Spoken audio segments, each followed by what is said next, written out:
président de la République, chef de l'État, chef du gouvernement, a présidé la séance hebdomadaire du Conseil des ministres qui a eu lieu ce mercredi 7 décembre 2016.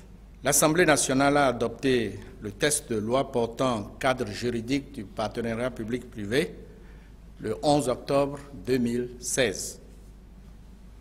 Le 24 octobre 2016, le président de la République a promulgué la loi qui crée le cadre légal pour la promotion, la réalisation de projets d'investissement pertinents, structurants, capables de soutenir et d'accompagner la transformation structurelle de notre économie. Cette loi institue un ensemble d'organes indispensables pour une application harmonieuse de la dite loi. Le cadre légal doit donc être renforcé par un cadre réglementaire. C'est pourquoi le Conseil de ce jour a adopté 3 projets de décret. Le premier porte sur les attributions, la composition et les modalités de fonctionnement de la cellule d'appui au partenariat public-privé.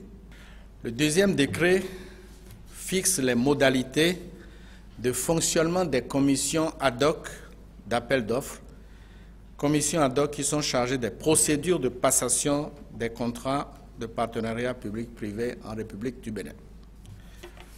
Le troisième décret porte sur les conditions spécifiques du contrôle et de la régulation des procédures de passation et de gestion des conventions de partenariat public-privé.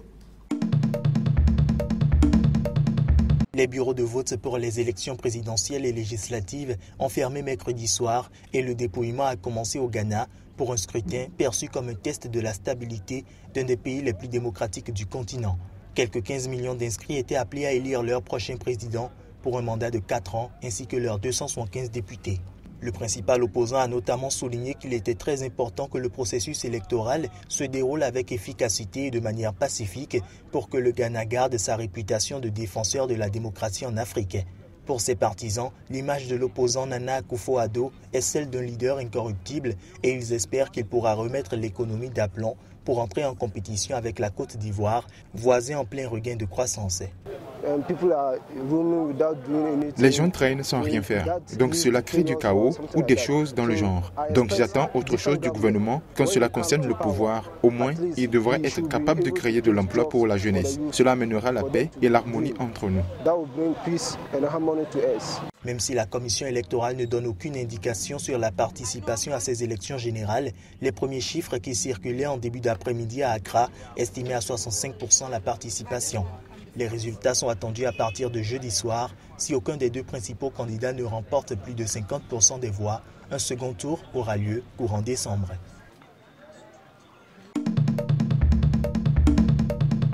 Au sol, en toiture ou sur eau, les projets solaires ont fleuri ces dernières années au Japon, pays pauvre en ressources, avec le fort soutien du gouvernement. Des milliers de panneaux solaires posés sur une vaste étendue d'eau, la plus grande centrale solaire flottante du Japon, à 1 heure de Tokyo, est censée refléter les ambitions du pays dans les énergies renouvelables, une étiquette écolo cependant brouillée par la place accordée au charbon. Comme il y a beaucoup de lacs artificiels et réservoirs d'eau pour l'agriculture au Japon, nous avons entrepris depuis 2014 chez Kyocera de développer sur l'eau des méga-projets d'énergie solaire photovoltaïque.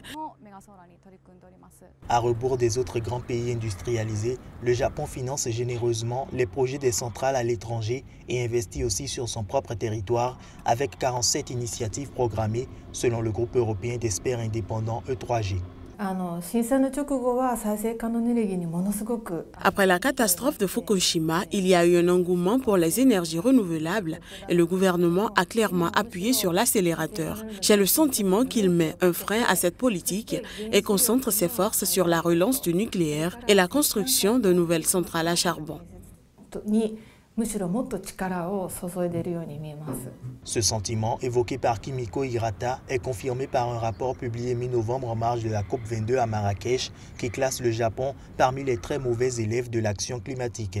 Les écologistes, eux, sont moins optimistes car le Premier ministre Shinzo Abe, outre sa volonté de relancer le nucléaire sans grand succès jusqu'à présent, poursuit une obsession peu compatible avec un monde plus vert, le charbon, même si les firmes nippones ont mis au point des technologies permettant de réduire la pollution.